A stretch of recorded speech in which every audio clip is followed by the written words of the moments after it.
Voltamos, vamos continuar dos espelhos planos. Então, nós estávamos vendo sobre o raio incidente, o raio refletido, sobre a reta normal. E eu tenho duas leis da reflexão. Qual é a primeira lei? O raio incidente e o raio refletido e a reta normal pertencem ao mesmo plano. Como assim? Então, eu tenho aqui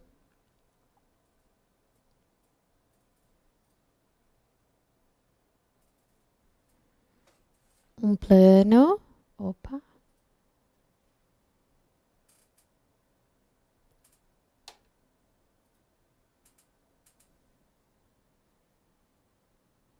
Vou colocar um plano aqui. Vou colocar a reta normal. E eu vou ter o raio incidente, o raio refletido e a normal. Vocês estão vendo que sempre vai ficar dentro de um mesmo plano. Eu não vou alterar isso.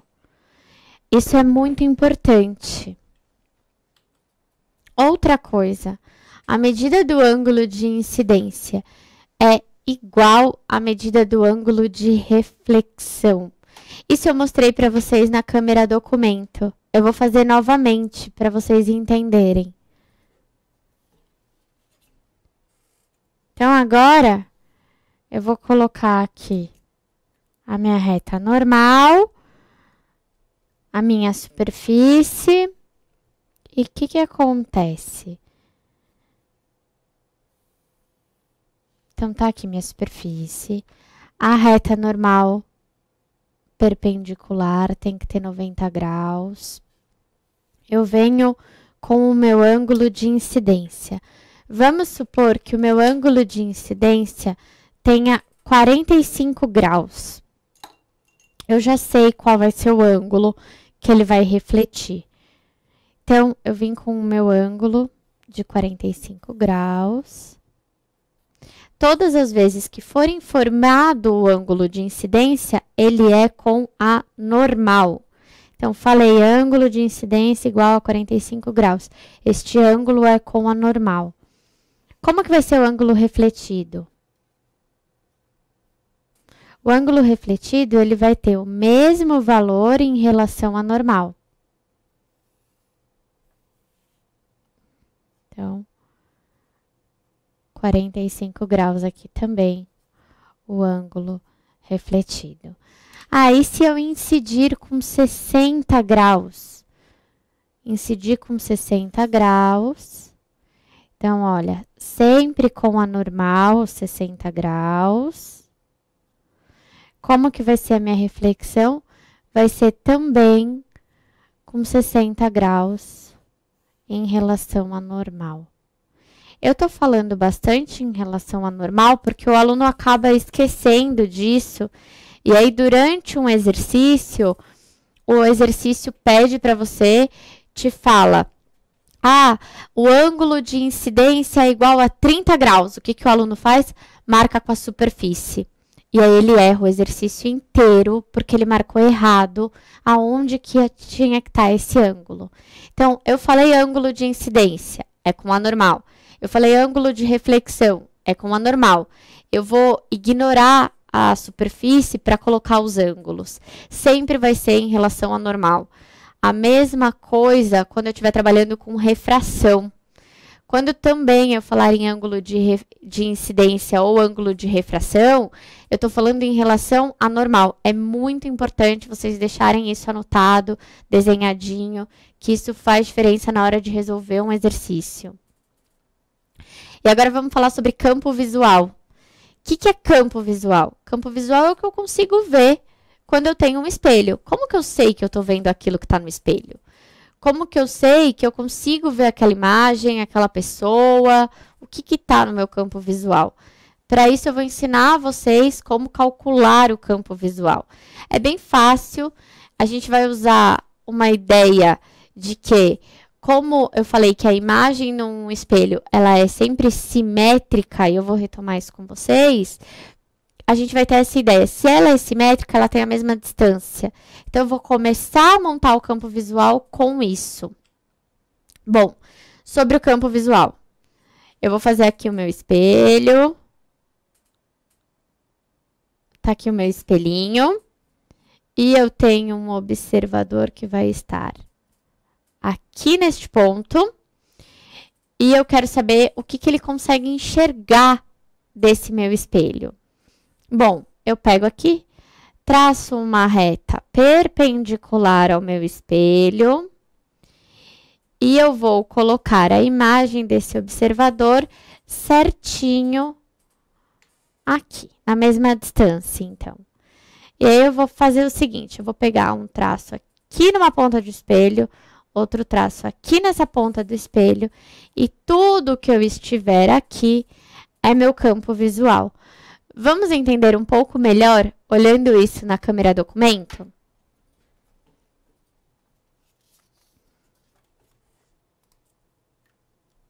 Então, montei o meu espelho aqui. Se vocês repararem, eu coloco esses 3 tracinhos aqui sempre para eu saber o que é o espelho.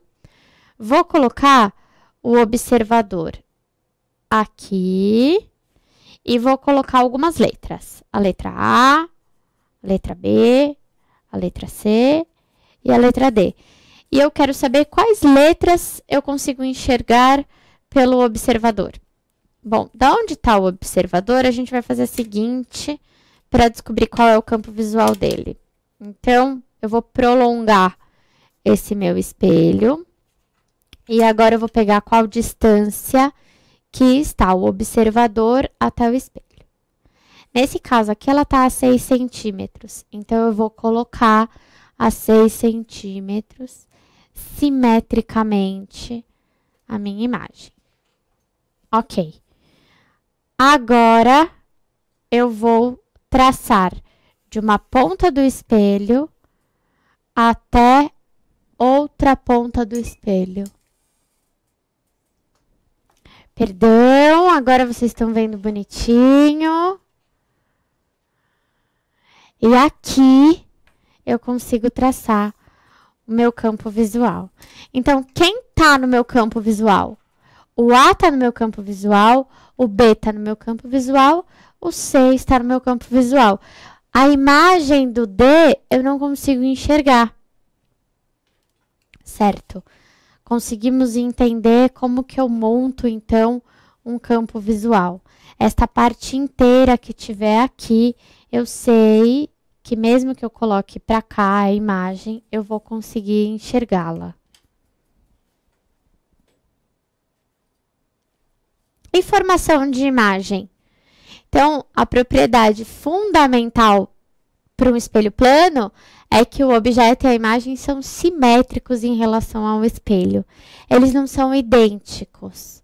Eles têm mesmo tamanho, eles estão a uma mesma distância, mas o que é direita do objeto é esquerda da imagem. Então, a gente até tem um nome para isso. A imagem, ela é enantiomorfa a um objeto.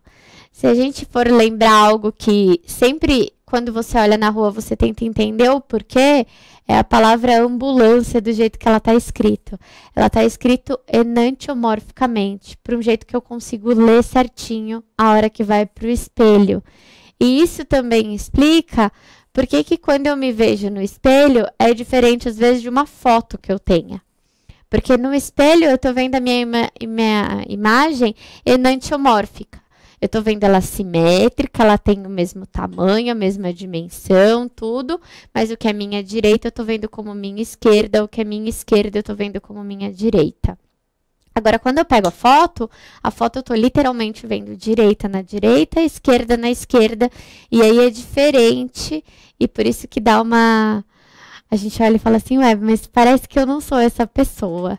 Então, essa é a ideia de formação de imagem. E agora, a gente vai ver como que forma essa imagem. Bom, para eu fazer a formação da imagem, como que eu vou fazer isso? Eu tenho um espelho, então. E aí, do espelho, eu tenho aqui um objeto. Tá. Esse objeto, ele tá numa mesma distância à imagem dele. Então, se aqui vale D, a distância que eu tenho da minha imagem também vale D. Se ele tem uma altura, por exemplo, de 2 metros, aqui também vai ter 2 metros. Se ele está de cabeça para cima, ele vai continuar de cabeça para cima. Se eu inverter o meu objeto e eu colocar algo mais próximo, de cabeça para baixo, de que jeito ele vai aparecer aqui na minha imagem? Mais próximo, de cabeça para baixo. Então, o espelho plano, ele não vai alterar a minha imagem.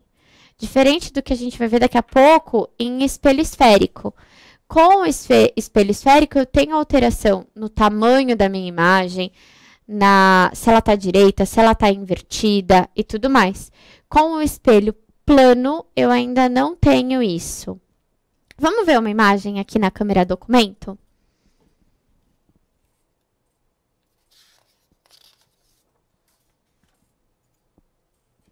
Então, eu desenho muito, muito bem. Vocês vão aceitar que isso daqui é uma pessoa.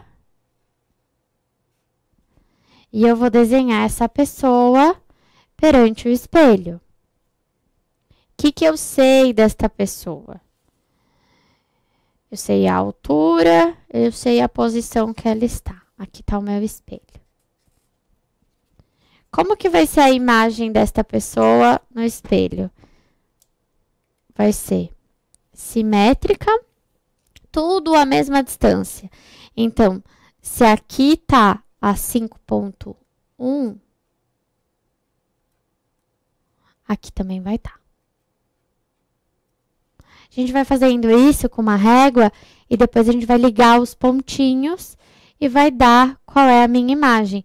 Por isso que eu falei que ela é enantiomórfica.